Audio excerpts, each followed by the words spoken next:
Sir Tim Berners-Lee, the inventor of the World Wide Web, urged us to, quote, make sure the web itself is a blank sheet, the blank canvas, something that does not constrain the innovation around the corner.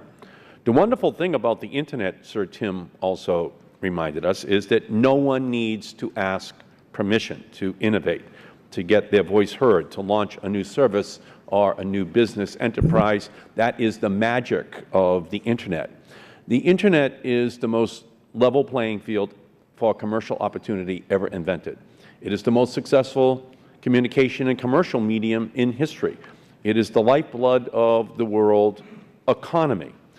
Now, last week, Vinton Cerf, who is going to testify on the second panel and was hired by Bolt, Beranek, and Newman, along with several others back in the late 1960s, to develop a packet switch network that eventually became known as the Internet.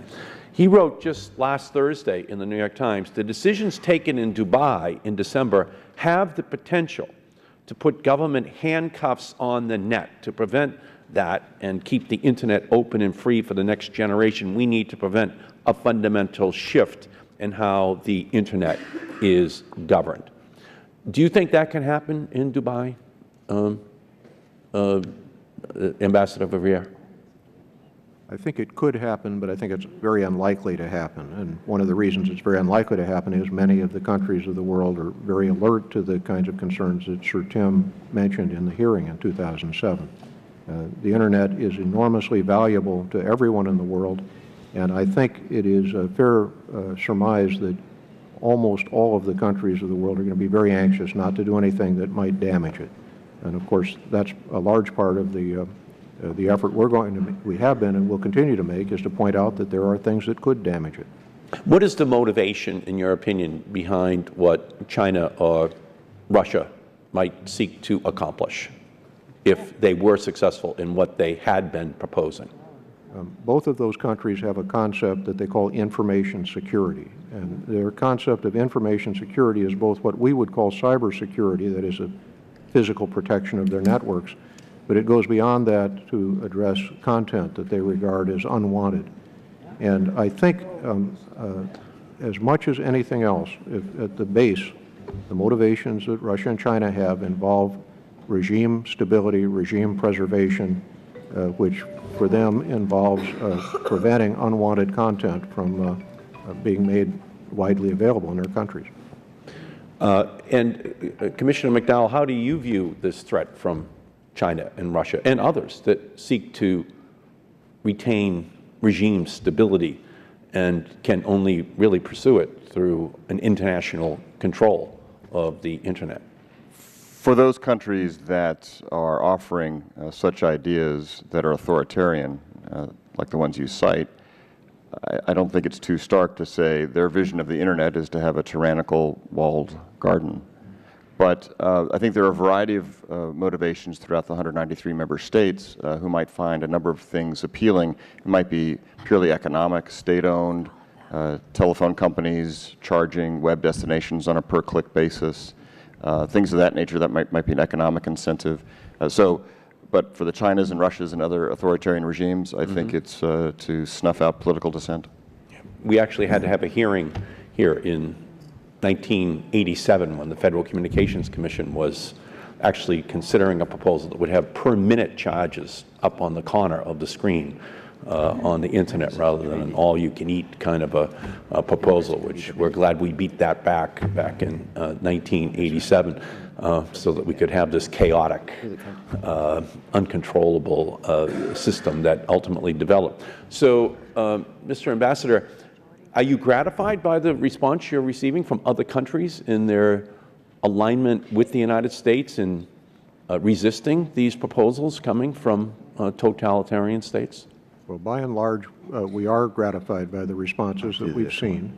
We find that a significant number of our allies have been prepared to step up to also oppose what we regard as fundamentally bad ideas. And I'm very confident that as we have the opportunity over the next 6 months to continue these discussions, that we're likely to end up with what we will all find to be adequate. Are these countries joining us because of pressure from the United States, or because they agree with us that the Internet should retain this chaotic nature? Well, I think in very many instances they do agree with us, that they see the value of the Internet as a mechanism for economic and broader improvements. Do you want to list a few countries that agree with us? Surely. We find we get a good deal of support from Japan in terms of activities in the Asia-Pacific telecommunity. We find that we are getting a good deal of support from not only Canada and Mexico, but other countries in our hemisphere in terms of some of the proposals that we make. Many of the European countries are very well aligned with us in terms of the issues and values that we think are most important in terms of preserving. So we see, I think, very substantial support for the kind of broad views that we have about the Internet, which is, again, not to say that this is fully resolved. There's a great deal more work that needs to be done, both in connection with this conference and then probably into the indefinite future. Great. Congratulations to the Obama administration on their excellent work on this. Mr. Stearns, you are. So, Mr. Cerf, which countries are you most concerned about in terms of their agenda? Well, as we heard earlier, the ones that are most visible right now, in my view, are Russia and China, who have their names on a number of proposals, but others have come forward, surprising ones. Brazil, for example, and India have surprised me with their interest in intervening and obtaining further control. The others are the ones that you would normally expect. We hear from Syria, we hear from other repressive regimes, even those in Saudi Arabia, for example. Those who are threatened by openness and freedom of expression are the ones that are most interested in gaining control through this means. Mm-hmm. There are other motivations, however, that also drive this whole process. The developing world has historically generated substantial revenue from telecommunications services, as I'm sure you are well aware. The Internet has become the alternative to much of what had been the telecommunications environment, and I see them looking for ways of adapting the earlier telecommunications settlement arrangements, interconnection arrangements, and the like, as a way of recovering revenue that they didn't have. So just give us, Ambassador Gross mentioned this, give us one red line subject that we should never entertain. I think two things in particular. I would never want to see any of the ITU-T standards being mandatory. They should stay in voluntary form. And second, I think we should run away from any kind of settlement arrangements or enforced interconnection rules that would interfere with the open and very private sector aspect of Internet connectivity. Today, it's a voluntary system. It grows biologically, and it has benefited from that. Is there an analogy here to the satellite system that allowed governments to just extract windfall profits in countries all around the world that ran totally contrary to what should be the policy to ensure that every citizen has real access to a phone network? This is an economic question of an engineer, and I have this feeling you might deserve the answer that you got. To be honest, I think that we see a great desire to take advantage of Internet in ways that damage the freedom and openness and the permissionless innovation which has allowed it to grow.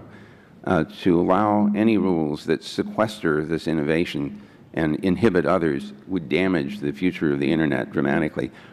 When you see new applications coming along, they come from virtually anywhere in the world. They don't all come from the United States, and it's important that we preserve that capability. No, thank you. No, but I appreciate the kind of the global nature that you bring to it, the butterfly effect in Indonesia here, creating a tsunami in another place.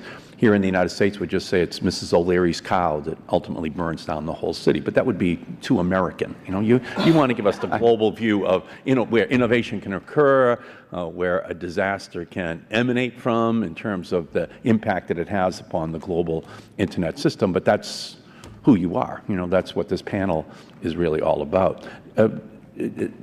Ambassador Gross, do you have give us your one red line? Do you agree with Mr. Cerf, or do you have another issue as well? I always agree with Vint, but I think actually there are a number of red lines. Why don't you give me one, and then I'm going to go to Ms. Wentworth. Well, I think that the number one red line is that there should be no top-down control of the Internet, directly or indirectly, associated with any international governmental institution, including the ITU.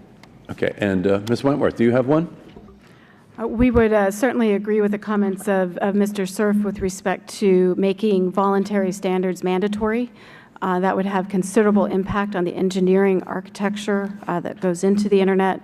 And we are also very focused on the definitions in the treaty. As we know, definitions will give you the scope, and a number of the proposals to change the definitions would, in fact, clearly implicate the Internet in the treaty. Mr. Cerf, give us your 30 seconds. What do you want this committee to remember as we go forward over the next 6 months and over the next 6 years in terms of what we should be apprehensive about? So you've already started. This hearing is a wonderful beginning. The proposed legislation speaking to this problem in a bipartisan. I'm sitting here thinking bilateral. It's very, way, it's so rarely used that, you know, I know why it's hard to come in a bipartisan way is also a big step. Voicing your concerns to the executive branch also extremely important, and making this visible around the world is also very important. So I think you've started that process, and I'm deeply grateful for it. Great, thank you, Mike.